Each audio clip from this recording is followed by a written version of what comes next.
يا صباح الفل، يا صباح الفل والياسمين على عيونكم. ازيكم حبايب قلبي؟ عاملين ايه؟ يا رب تكونوا بخير. دي الناس اللي مصدعاكم في كل فيديو. اول ما اشغل الكاميرا تلاقيهم اتجننوا كده. قلت اجيبهم يعني معانا دلوقتي اوريكم انا بعمل ايه يعني اللي عايز يربي عصافير وكده براعيهم ازاي. طبعا انا كل اسبوع بشيل الجزء اللي تحت ده وانضف لهم وكده، لكن كل يومين بحط لهم الاكل.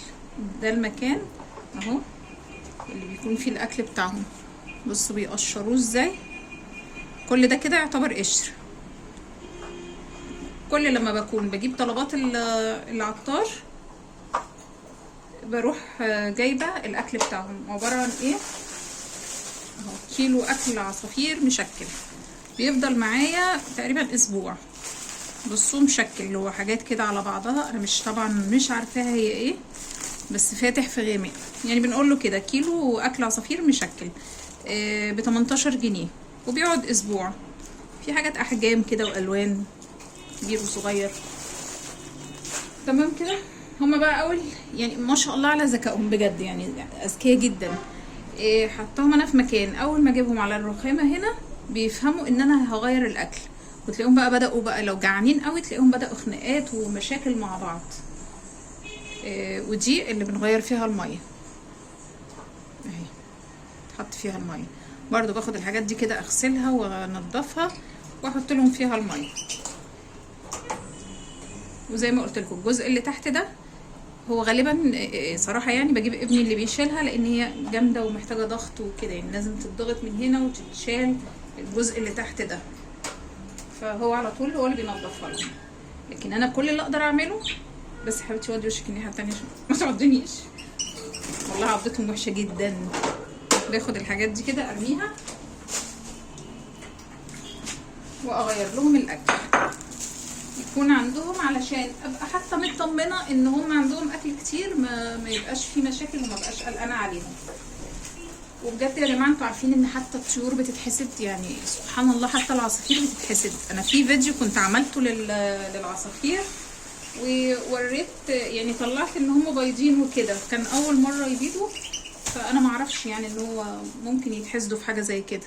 وسبحان الله من ساعتها اهو بصوا كده، من ساعتها البيض بيرموه.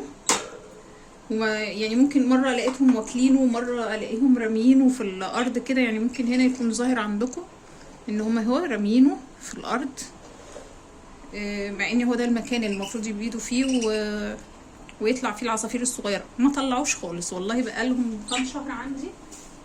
لو حد كان متابعني او الفيديو موجود في القناه، ما طلعوش خالص ولا عصفوره، هم نفس الاربعه. فكل ما اسال حد يا جماعه ده بياكلوا البيض، قالوا ده كده حد شافهم وعيني يعني ما كانتش حلوه. فقلت سبحان الله حتى العصافير مش مرحومين. اهو بصوا نزلت تاكل ازاي يا عيني. بحبهم بقى قوي لما يكونوا جعانين قوي يقعدوا يتخانقوا، بجد بيبقوا بحسهم بني ادمين سبحان الله.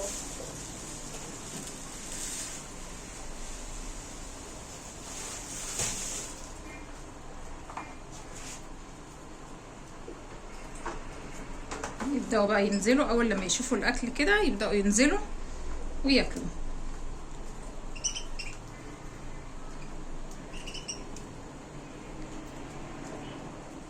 شايفين حتى اللي كانت قاعده جوه بتبدا تفكر ان هي تنزل. هما بيحبوا الاكل ده، وكمان الفلفل الرومي اهو. بصوا بقى عشان ايه اللي هو انا مش فاضيالكوا في اكلكم عندكم وشربكم وخلاص. بس بجد مسليين جدا، ويعني كفايه ان هما مش بيبهدلوا يعني في نفس المكان. يعني كنت الاول عندي كلب لولو كده كان جميل خالص، بس طبعا بيبهدل جامد، وعرفت طبعا انه حرام تربيته في البيت فاستغنيت عنه.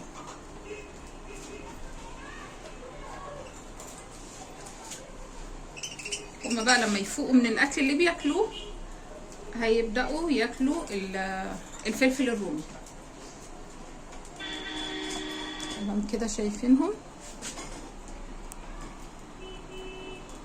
اهو حتى لسه جايبه الطلبات بتاعه العطاره ما شلتهاش لسه، طبعا المطبخ لسه ما جاش والدنيا مكركبه بجد عندي. بس ف قلت لحد ما المطبخ يجي، لانه ممكن النهارده او بكره هبدا اروق واعمل ايه، اظبط حاجه كده في المطبخ، بحيث ان المطبخ يجي على نظافه وعلى ترويق والكلام ده كله. بس صدعتكم، بس شايفين دلوقتي هما ساكتين ازاي. اجي اصور بقى، انتوا عارفين طبعا الباقي بيبقى صوتهم اعلى من صوتي. واديني قلت لكم فكره عن تربيه العصافير، اللي حابب يربي عصافير بجد هم حلوين قوي ومسليين جدا، وساعات بجيبهم كده قدامي وافضل قاعده اتفرج عليهم. ويا بقى لو الجو يعني دافي شويه هحطهم بقى في البلكونه واحط كرسي واقعد اشرب قهوتي كده قدامهم. بحب قوي كده بجد، بيبقى حاجه كده رومانسيه كده هاديه كده تريح الاعصاب شويه. يلا بقى اشوفكم في فيديو جديد باذن الله على خير. باي باي.